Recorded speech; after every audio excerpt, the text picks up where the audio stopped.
So it looks like the new streaming service, Google Stadia, is right around the corner. It's actually coming out November of 2019, and there's still a lot of questions that have not been answered when it comes to this service. What happens when you pay for games on Google Stadia? How are you going to own the game because you don't buy physical copies? You also don't really technically download them since you're not actually downloading them. You're streaming them from the cloud. We don't know how reliable the connection is going to be when it comes to Google Stadia. You can see there is still a lot of unanswered questions when it comes to the upcoming streaming service from Google Stadia. But one question that is somewhat kind of been answered recently is the fact that what happens if Google Stadia actually shuts down? How are you going to get to keep your games? Do you get to keep your games? Do you have ownership of the games? It's a very scary world that we live in, and I understand why so many gamers out there are iffy about this whole upcoming Google Stadia situation, but it looks like Google themselves actually is stating how this is all going to work when you actually buy games on Stadia.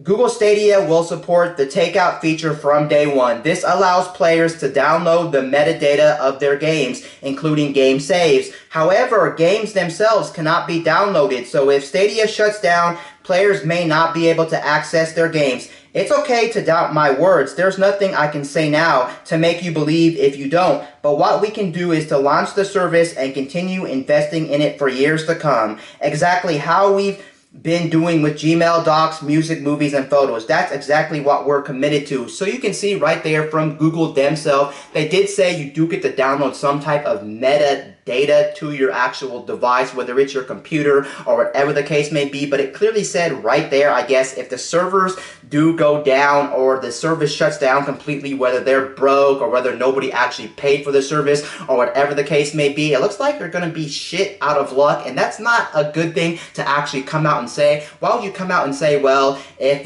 you buy a game for $60 and it's up in the cloud and for some reason our service just flat out just is discontinued, then you're pretty much shit out of luck. That is not something you should come out and say, and according to that post, you just read it, it does look like you will not have access to the games if the game shuts down. Although, on their defense, it does say you will get to keep the metadata of the games. What is the metadata of the games? I don't know. Does that mean it is just the saved data from those games or just parts and pieces of the game? Overall, it's still a very scary situation, and this is not really just reinsuring anybody out there who is still iffy about Google Stadia. And I get why so many people out there are so up in the air about Google Stadia, because we're not getting a discount when we use Google Stadia. We still have to pay $60 for each individual games, just like we do our PS4, our Xbox One, our Steam, and things like that. At least on those consoles, let's say something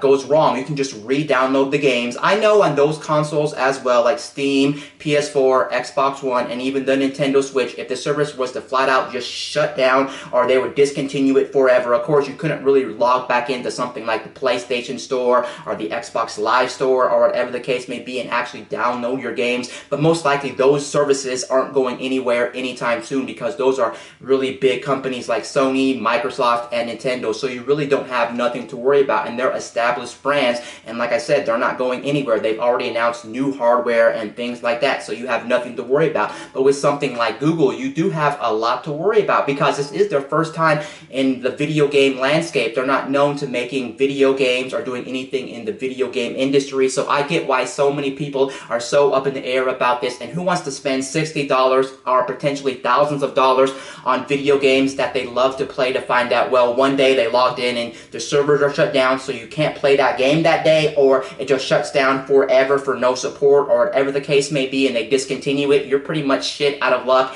and that is a scary world we live in. So did they actually answer the question about Google Stadia? What happens when you get to actually buy the games? How do you have ownership of the games? They did not really say anything about that. At least with other consoles like digital distribution, at least with digital distribution, you do have some form of ownership, because if, let's say, the internet goes out or whatever the case may be, as long as it's on your hardware, you can still play the game. And like I said before, if the game actually gets deleted for some reason, reason off your hardware, whatever the case may be, you can just re-download it from their services. So overall, this is just a very risky situation. We'll still need more information and things like that when Google Stadia is getting closer to launch, and it's still very risky. And honestly, if you ask me as a person, am I for Google Stadia or am I not for Google Stadia? Honestly, I'm not really too happy with Google Stadia at the meantime. I like the concept of Google Stadia. I think Google Stadia is very cool concept where you can play your games pretty much whenever you want, however you want, instantly. You don't have to worry about downloading your games anymore. You don't have to worry about going out and buying a physical copy anymore. It just takes literally a second to play your video games. But just knowing the fact that when I have to pay full price for all these games that I'm already paying for anyway, I might as well just download them on something like my PS4, my Xbox One, Nintendo Switch, or Steam on my PC, because then at least I know I have some type of ownership, and if my internet ever dies on me or whatever the case may be, I can still play the game.